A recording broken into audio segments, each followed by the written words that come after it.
हर पल तेरा ही नाम होगा, तेरे हर कदम पर दुनिया का सलाम होगा। मुश्किलों का सामना हिम्मत से करना मेरे दोस्त, देखना एक दिन वक्त भी तेरा गुलाम होगा। Hello hello hello hello friends, good morning all of you. कैसे हैं आप सब फ्रेंड्स? जो आज हम टॉपिक करने जा रहे हैं हिंदी का, वो है वाक्य विचार। यस, सही पहचाना, आपको सामने दिख भी रहा है कि हम क्या करने जा रहे हैं। आज वाक्य विचार का टॉपिक करने जा रहे हैं। सबसे पहले तो एक बात माइंड में आती है कि ये वाक्य होते क्या हैं, है ना।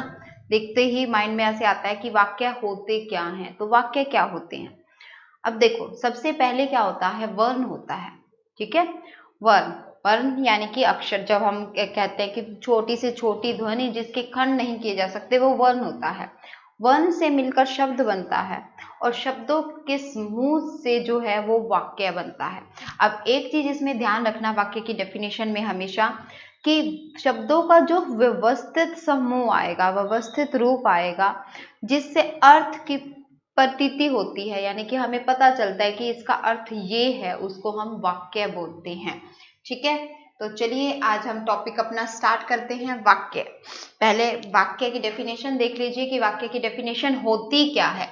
शब्दों का वह व्यवस्थित रूप जिसमें एक पूर्ण अर्थ की प्रतीति होती है, यानी कि शब्दों का व्यवस्थित, इस बात पे बड़ा ध्यान रखना है कि व्यवस्थित रूप। ऐसे नहीं कि शब्दों का कोई भी रूप हमने दिखा दिया तो वो वाक्य बन गया। अगर मैं जाके कहूं जाती है रमन स्कूल, तो ये कोई वाक्य नहीं बना। तो बट अगर मैं बोल रही हूँ कि हाँ रमन स्कूल जाती है, तो ये हमें अर्थ प्रतीत हो रहा है। यानी कि व्यवस्थित रूप जिसमें एक पूर्ण अर्थ की प्रतीति होती है, हम उसके अर्थ को समझ लेते हैं, तो उसको क्या बोला जाता है? वाक्य बोला जाता है। ठीक है, तो वो क्या कहलाता है? वाक्य। यानी कि हम वाक्यों को क्या कह सकते हैं कि शब्दों का सार्थक योग। ठीक है, शब्दों का सार्थक योग। एक बात और भी ध्यान रखना, कई बार ऐसा हो जाता है कि हम बोल दें सार्थक शब्दों का योग। क्या वाक्य को हम बोल सकते हैं कि ये सार्थक शब्दों का योग है? सार्थक शब्दों का योग। क्या हम वाक्य को ऐसे भी बोल सकते हैं? देखो, वाक्य को हमने बोला शब्दों का सार्थक योग। ठीक है, यहां तक तो हम बात समझ में आती है कि शब्दों का सार्थक योग वाक्य होता है। क्या हम ऐसे बोल सकते हैं सार्थक शब्दों का योग? अब देखो, सार्थक शब्दों के योग को हम वाक्य नहीं कह सकते, कि जरूरी नहीं है। अब देखो, मैंने अभी कहा था जाती है रमन स्कूल में, सारे सार्थक शब्द हैं। सार्थक मतलब कि अर्थ देने वाले। जो अर्थ देते हैं शब्द, वो सार्थक होते हैं। तो अर्थ दे रहे हैं सारे शब्द, बट वो वाक्य नहीं कहलाएंगे। ठीक है, सार्थक शब्दों का योग वाक्य नहीं होता है, इस चीज का ध्यान रखना है। शब्दों का सार्थक योग वाक्य होता है। सार्थक योग, अब मैं बोलूंगी रमन स्कूल जाती है, तो ये उसका क्या हुआ? सार्थक योग हुआ। तो इस चीज को हम क्या बोलेंगे? वाक्य। ठीक है, ध्यान रखना है, वाक्य क्या होता है? शब्दों का सार्थक योग। भाषा में व्याकरण का सबसे बड़ा अंग क्या होता है? वाक्य होता है।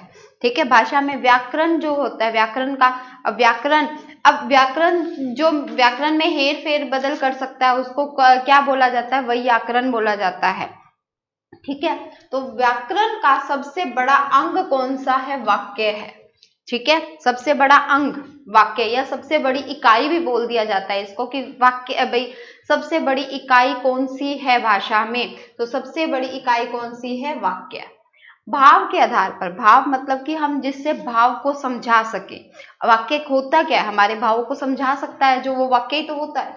तो भावों के आधार पर भाषा की सबसे छोटी या बड़ी इकाई कौन सी होती है? वाक्य होती है। ध्यान रखना, भाव के आधार पर, चाहे वो सबसे छोटी हो चाहे सबसे बड़ी हो, क्योंकि जब भाव समझ आएंगे, किस लाइन से समझ आएंगे? वाक्य से ही तो समझ आएंगे। और भाव के आधार पर सबसे बड़ी इकाई भी वाक्य अपने आप ही वाक्य है, क्योंकि भाव दे कौन रहा है? वाक्य ही दे रहा है भाव। ठीक है, अर्थ के आधार पर कहें तो हम शब्द कह सकते हैं। ठीक है, यहां तक सब क्लियर हो गया। बट एक बात और ध्यान रखना, अब मेरे को आप ये बताइए कि क्या अगर हम ये कहें क्या आप स्कूल गए थे? हाँ। ठीक है, मैंने कहा हाँ, तो क्या ये वाक्य है? अभी मैंने आप एक वर्ड यूज किया हाँ। क्या आप स्कूल गए थे? हाँ। क्या आप स्कूल गए थे? नहीं। तो क्या ये वाक्य हैं? हाँ और नहीं, क्या ये वाक्य का काम कर रहे हैं? ठीक है, आपने जल्दी से ये बताना है हाँ और नहीं, क्या ये वाक्य का काम कर रहे हैं? यानी कि एक शब्द बोला मैंने, अच्छा सुनो सुनो, क्या ये वाक्य का काम कर रहा है? जल्दी से माइंड में सोचो कि ये क्या वाक्य है। मैं हमने कह दिया सुनना, रुकना, हाँ नहीं, क्या ये वाक्य का काम कर रहे हैं? तो सोचो उतनी देर जल्दी से, क्या ये वाक्य हैं? हम नेक्स्ट पे चलते हैं तो आपके पास आपका आंसर आ जाएगा। देखिए अभी हमने कहा था कि सोचो, है ना, तो आपने क्या सोचा? अब सही सही बताना है। देखो कभी कभी एक या दो पदों वाला आपको बताया ही था कि पद का मतलब क्या होता है? शब्द ही होता है। ठीक है, पद का मतलब क्या होता है? शब्द ही होता है। एक पदों से अपनी बात या भाव को प्रकट किया जा सकता है। जैसे अब एक शब्द से भी तो हम भाव प्रकट कर सकते हैं। जरा सुनना, रुको, रुको, अगले को पता चल गया हाँ भाई रुकना है अब तो। ठीक है, यानी कि हमने क्या किया? अपना भाव समझा दिया। जहां पे हमने अपना भाव समझा दिया वहां पे क्या? यहां आइए। ठीक है, आया, हम कहते हैं यहां आइए, आया, तो उसने एक ही वर्ड यूज किया। जैसे अभी हमने कहा क्या स्कूल गए थे? हाँ, तो एक ही वर्ड से, एक ही शब्द से कई बार हमें पता चल जाता है कि उसने कहना क्या है। तो इसका मतलब क्या है? एक शब्द भी कई बार किसका प्रयोग करते हैं? वाक्य का ही होता है। यानी कि एक शब्द, अगर हम कह रहे हैं कि एक शब्द बोले तो क्या वो वाक्य है? हाँ बिल्कुल वाक्य है। अगर वो आपको आपका भाव समझा रहा है तो वो शब्द वाक्य का काम करेगा। बट मैं अगर बोल दूं स्कूल, समझ आया? नहीं आया। बट ये स्कूल किसी चीज का आंसर है। तुम कहाँ गए थे? स्कूल, तब वो वाक्य बनेगा। ठीक है, स्कूल अगर वैसे सिंपल बोला जाए स्कूल, तो स्कूल क्या है? वाक्य का काम तो नहीं कर रहा है। बट अगर पूछा जाए कहाँ गए थे तो आंसर में आ रहा है स्कूल, तब वो स्कूल क्या कर रहा है? एक वाक्य का काम कर रहा है। ठीक है, तो यहाँ पर ध्यान रखना है, कई बार दो पदों से अपनी बात को प्रकट किया जा सकता है। जरा सुनिए तो, रुकिए तो। ठीक है, वाक्य शब्द स्वतंत्र या अपने आप में पूर्ण होता है। ठीक है, अपने आप में स्वतंत्र होता है, पूर्ण होता है। स्वतंत्र और पूर्ण मतलब क्या है यहाँ पे? यानी कि अपनी बात को समझा पाना। ठीक है, वाक्य में भाव को प्रकट करने की क्षमता होती है, बिल्कुल होती है। भाव को प्रकट किया जा सकता है वाक्य से। ठीक है, नेक्स्ट देखते हैं हम आगे क्या आ रहा है। यस, ये चीज आ गई, एक वाक्य के दो अंग होते हैं। ठीक है, सबसे महत्वपूर्ण बात है, एक वाक्य में क्या होता है? दो अंग होते हैं। इस चीज का ध्यान रखना है, दो अंग। ठीक है, कौन कौन से? उद्देश्य और विधेय। उद्देश्य और विधेय। उद्देश्य, उद्देश्य, उद्देश्य किसको बोला जाता है? इंग्लिश में जो सब्जेक्ट होता है उसको उद्देश्य बोला जाता है। उद्देश्य यानी कि कर्ता, कर्ता की जो बात हो रही होती है तो इसका मतलब वो उद्देश्य है। ठीक है, जब कर्ता की बात हो रही है, जो करने वाला है, मान लो आप करने वाले हो तो इसका मतलब आप कर्ता हो। तो जिसकी बात हो रही होती है उसको हम क्या बोलते हैं? उद्देश्य बोलते हैं। उद्देश्य के मीनिंग पे मत जाना कि उद्देश्य क्या होता है। ठीक है, उद्देश्य का मीनिंग हमें ये कहते हैं कि आपका जीवन में क्या उद्देश्य है, बनना उद्देश्य, वो उद्देश्य इसमें काम नहीं कर रहा है। उद्देश्य का मतलब यहाँ पे क्या हो रहा है? सब्जेक्ट। ठीक है, वाक्य के जो अंग हैं उसमें उद्देश्य का मतलब क्या है? सब्जेक्ट की बात हो रही है, कर्ता की बात हो रही है। सेकंड है वाक्य का अंग विधेय। ठीक है, विधेय, कर्ता ने जो काम किया है उसको हम पूरे को क्या बोलेंगे? विधेय। तो आइए हम अभी इसको देखते हैं कि उद्देश्य और विधेय आखिर चीज क्या है। अभी तो समझ नहीं आई, अब नेक्स्ट में आपको समझ आ जाएगी। ठीक है, अभी देखते हैं। यस, उद्देश्य, अब बात आ जाती है कि उद्देश्य क्या है। अब देखो, उद्देश्य वाक्य में जिसके बारे में कुछ कहा जाए, जिसके बारे में, जिसके बारे में यानी कि कर्ता, सब्जेक्ट, सब्जेक्ट के बारे में जो भी बात हो रही है वो क्या होगा? उद्देश्य का काम करेगा। ठीक है, बताया जाए उसे उद्देश्य कहते हैं। मुख्य रूप से करता, आगे ना वही बात, मुख्य रूप से वो क्या है, करता ही होता है। ठीक है, वाक्य का उद्देश्य कहलाता है या वाक्य का उद्देश्य होता है। जैसे, क्योंकि जैसे के बिना हम समझ नहीं सकते हैं कोई भी चीज है। जब तक हम एग्जाम्पल से नहीं समझते उसको मजा नहीं आता समझने में। मजा क्या, हमें पता ही नहीं चलता ये क्या हो रहा है। डेफिनेशन से हम अंदाजा नहीं लगा सकते जब तक हमारे पास एग्जाम्पल्स ना हो। अब देखो क्या हो रहा है यहाँ पे, पक्षियों ने दाना चुग लिया है, तो यहाँ पर उद्देश्य क्या है, पक्षियों ने, पक्षियों। ठीक है, यहाँ पर उद्देश्य क्या है, पक्षी। बात किसके बारे में हो रही है, पक्षियों के बारे में हो रही है। गरीब आदमी को भोजन दो, वैसे ही लग तो नहीं रहा है गरीब है, पर बात कहने में आ रही है कि गरीब आदमी को भोजन दो। ठीक है, अब जरूरी नहीं है, भोजन तो सभी को चाहिए होता है, अमीर हो गरीब हो, भोजन के बिना तो जिंदा रह ही नहीं सकते। तो लग भी नहीं रहा ये गरीब आदमी तो, बट यहाँ पर सब्जेक्ट क्या बनेगा, गरीब आदमी। वहां पर सब्जेक्ट क्या बन रहा था, पक्षियों। ठीक है, तो ये यहाँ पर पक्षियों, यहाँ पर गरीब आदमी, ये क्या है, उद्देश्य हैं। ये किसका काम कर रहे हैं, उद्देश्य का काम कर रहे हैं दोनों जगह पर। क्लियर है, यस। नेक्स्ट देखें, अब उद्देश्य यानी कि इन दोनों के बारे में बोला जा रहा है तो वो उद्देश्य हो जाएगा। अब देखिए बात आती है विधेय की, कि विधेय क्या है। अब देखो विधेय क्या है, विधेय वाक्य में उद्देश्य के बारे में जो कुछ कहा जाए, उद्देश्य के बारे में जो कुछ भी कहा जा रहा है। उद्देश्य कौन था, सब्जेक्ट था। अब सब्जेक्ट के बारे में जो कुछ भी कहा जा रहा है वो क्या है, विधेय का काम करेगा, उसे विधेय कहते हैं। साधारण रूप में क्रिया ही वाक्य का विधेय है, क्रिया ही। बट अगर कई बार साधारण रूप नहीं होता तो कर्म क्रिया दोनों ही विधेय का काम करते हैं। जरूरी नहीं है कि ओनली क्रिया, क्रिया के बीच में यानी कि सब्जेक्ट को छोड़ के कर्म है चाहे क्रिया है, वो दोनों किसका काम करेंगे, विधेय का काम करेंगे। अब जैसे भी देख लेते हैं, देखो समाचार पत्र में अनोखी घटना छपी है। समाचार पत्र में, ठीक है, समाचार पत्र क्या हो गया, यहाँ पर उद्देश्य का काम कर रहा है। किसका काम कर रहा है, उद्देश्य का। यानी कि समाचार पत्र की बात की जा रही है तो उद्देश्य क्या है, समाचार पत्र में अनोखी घटना छपी है। ये सारे का सारा किसका काम कर रहा है, विधेय का काम कर रहा है। किसका काम कर रहा है, विधेय का काम कर रहा है।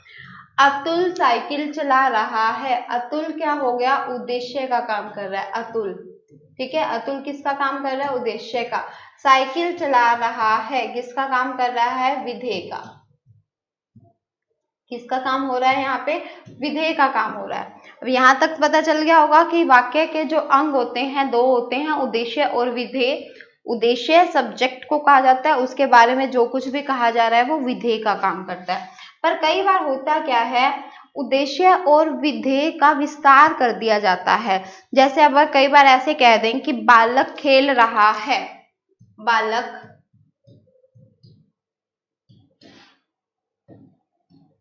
खेल रहा है। ठीक है, बालक क्या है, उद्देश्य, खेल रहा है क्या है, विधेय। ठीक है, बालक क्या है, उद्देश्य, खेल रहा है क्या है, विधेय। बट अगर हम यहाँ पे बोलें एक नटखट बालक खेल रहा है, एक नटखट बालक खेल रहा है, तो अब ध्यान दीजिए बालक कैसा, नटखट बालक। तो इसका मतलब हम क्या कर रहे हैं, ये बता किसके बारे में रहे हैं, उद्देश्य के बारे में, यानी कि बालक के बारे में। और बालक है कैसा, नटखट बालक। इसका मतलब ये जो पूरा है ये किसका काम करेगा, उद्देश्य का। तो उद्देश्य का इसको क्या बोला जाता है, विस्तार बोला जाता है। ठीक है, इसको क्या बोल दिया जाता है कि उद्देश्य का विस्तार। तो यहाँ पे क्या हो रहा है, उद्देश्य का विस्तार हो रहा है। ठीक है, तो ये उद्देश्य का विस्तार था। अब देखो खेल रहा है, ये क्या करेगा, विधेय का काम। समझ आई, उद्देश्य का विस्तार क्या हुआ, समझ आ गई होगी। अगर मैं बोलूं घोड़ा भाग रहा है या घोड़ा दौड़ रहा है, ठीक है, घोड़ा दौड़ रहा है, घोड़ा दौड़ रहा है। और फिर मैं बोल दूं काले रंग का घोड़ा दौड़ रहा है, काले रंग का घोड़ा। तो अब ये क्या हुआ, बात तो घोड़े के बारे में ही हो रही है, तो यहाँ पे ये क्या हो जाएगा, इसका उद्देश्य का विस्तार। ठीक है, उद्देश्य का विस्तार। यहां तक समझ आ गया होगा, होप सो। नेक्स्ट है क्या, विधेय का विस्तार। विधेय का विस्तार भी होता है, अगर जैसे मैं कहूं कि दीपक पढ़ रहा है, दीपक पढ़ रहा है, दीपक पढ़ रहा है। ठीक है, अगर मैं बोलूं यहाँ पे कि जो दीपक है रोचक कहानियां पढ़ रहा है, रोचक कहानियां पढ़ रहा है। ठीक है, अब इसका मतलब क्या कर दिया हमने, दीपक जो है वो तो उद्देश्य है यहाँ पे भी और यहाँ पे भी। अब हमने उसके बारे में बता दिया कि वो पहले तो पढ़ रहा था, विधेय का काम कर रहा है, रोचक कहानियां पढ़ रहा है, तो ये क्या हो जाएगा, विधेय का विस्तार, विधेय का विस्तार। ठीक है, और अगर मैं यहाँ पे बोलूं कि मेरा दोस्त दीपक, मेरा दोस्त दीपक पढ़ रहा है, ठीक है, रोचक कहानियां पढ़ रहा है, तो यहाँ पे क्या हो जाएगा, ये सारा उद्देश्य का काम करेगा, तो यानी कि इसको हम बोलेंगे उद्देश्य का विस्तार। बट अगर मान लो पेपर में क्वेश्चन आ जाता है कि मेरा दोस्त दीपक रोचक कहानियां पढ़ रहा है, इसमें बताइए भाई उद्देश्य क्या है, उद्देश्य का विस्तार उसने ऑप्शन में दे ही नहीं रखा। ठीक है, तो उद्देश्य क्या है पूछ रखा है सीधा, तो वहां पे आपका उद्देश्य पूरा ही बनेगा कि मेरा दोस्त दीपक ये उद्देश्य का काम करेगा। ठीक है तो उद्देश्य का विस्तारक, बट हम उसको वहां पे क्या कहेंगे कि वो उद्देश्य का काम कर रहा है। जैसे अगर हमारे पास आ रहा है हमारी भारतीय क्रिकेट टीम ने मैच जीता, ठीक है, हमारी भारतीय क्रिकेट टीम ने मैच जीता, तो अगर वो पूछ रहा है उद्देश्य, उद्देश्य क्या है इसमें, तो मैच जीतना उद्देश्य नहीं है, क्योंकि हम सोच जाते हैं उद्देश्य तो उसका टॉस जीतना या मैच जीतना ही होगा, उद्देश्य मैच जीतना नहीं, उद्देश्य तो हमें पता चल गया कि सब्जेक्ट होता है ओनली, तो सब्जेक्ट भी कैसे, हमारी भारतीय क्रिकेट टीम, ओनली टीम नहीं बोलोगे कि टीम है उद्देश्य, क्रिकेट टीम के बारे में बताया जा रहा है, तो पूरा हो जाएगा हमारी भारतीय क्रिकेट टीम क्या है, उद्देश्य का काम कर रही है। ठीक है फ्रेंड्स, यहाँ तक मुझे लग रहा है आपको यहाँ पे समझ आ गया होगा उद्देश्य और विधेय क्या होता है, और ये बहुत इंपॉर्टेंट रोल अदा करते हैं वाक्य में। ठीक है, तो आगे हम इसके बारे में और पढ़ेंगे कि रचना के आधार पर और अर्थ के आधार पर क्या होते हैं वाक्य। ठीक है, आज के लिए बस इतना ही।